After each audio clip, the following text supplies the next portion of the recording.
Outro destaque aqui do nosso 3 em 1, o presidente do STF, Dias Toffoli, encaminhou uma proposta à Câmara dos Deputados e ao Senado que busca impedir a prescrição dos crimes quando o réu não pode mais ir a julgamento por ter passado muito tempo do fato investigado.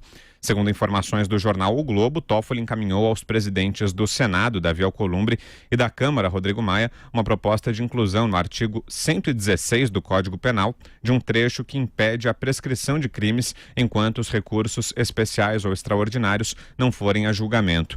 Para o presidente do STF, a mudança ajudaria a impedir o transcurso de prazo prescricional no caso de interposição de recursos especial ou extraordinário. O pedido acontece às vésperas da votação da regra da segunda instância. Começa com você, Constantino, vai lá. Olha, dos males, o menor, quer dizer, o STF está agindo aí, ao que tudo indica, né, para abrir as portas das prisões e soltar um bando de marginal condenado, né, com um debate que já cansamos de ter aqui no programa, mas que eu considero excessivamente técnico e pouco preocupado, de fato, com o resultado do que isso vai acarretar no país. Lembrando que, óbvio, que não é para rasgar a Constituição e colocar o ouvido no asfalto, mas existe ali uma certa margem de interpretação dentro da própria Constituição, tanto é que está dividido e tanto é que está revendo jurisprudência. Então, é uma mudança que está soltando um monte de bandido na sociedade e aí vem com uma espécie de agrado, de afago, né, depois. É óbvio que a medida em si não é ruim. Dado que vem aí a soltura dos marginais, né, e essa decisão em relação à segunda instância, que ao menos isso não vai servir para prescrever os processos ali que estão em andamento dentro dessa morosidade absurda, desse labirinto jurídico que é o nosso sistema, né? Então, mas isso me remete muito, o rei das metáforas aqui no programa é o Josias, né? Eu não tenho a pretensão de tentar competir, mas eu fico tentando pensar em alguma coisa, mas é mais ou menos análogo a um bandido que mete a arma na tua cabeça, leva teu relógio, leva tudo teu e depois fala, toma aqui, fica aqui com essa cueca, porque te deixar pelado também já é demais, né? É sujeira. Então é mais ou menos isso, o STF está deixando a gente quase pelado, mas para não ficar tão assim escandaloso e desnudados em praça pública, ele está fazendo um afago para não pegar tão mal, mas não vai ser suficiente, na minha opinião, para reverter o estrago e a indignação popular com essa decisão. Diga, Josias. É preciso observar a movimentação do Toffoli com a preocupação de não fazer papel de bobo. O jogo que vai levar ao fim da prisão na segunda instância está jogado já.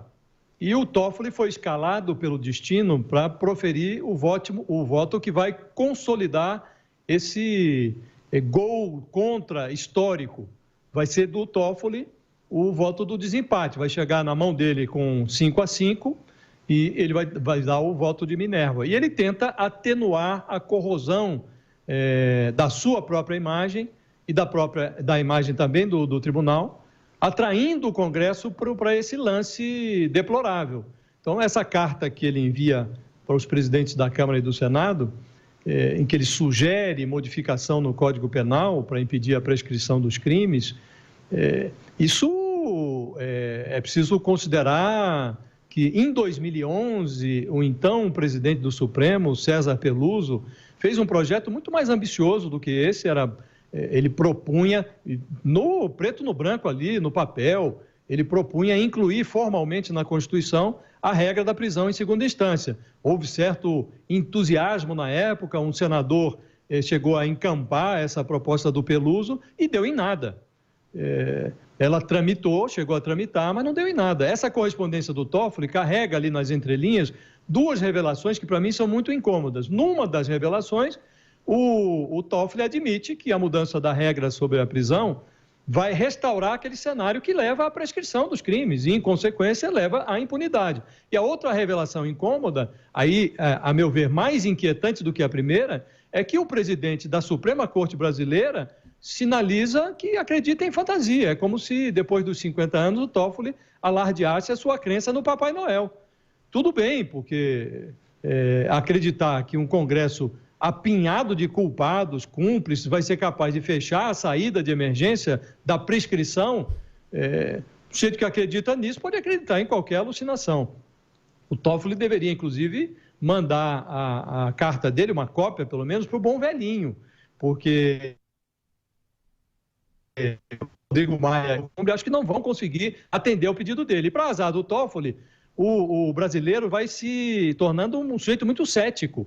Ele já sabe distinguir as coisas. E hoje o brasileiro já não confunde Supremo com divindade. Então, acho que essa movimentação do Toffoli para atenuar o prejuízo à imagem dele e à imagem do tribunal, acho que vai ter pouca serventia.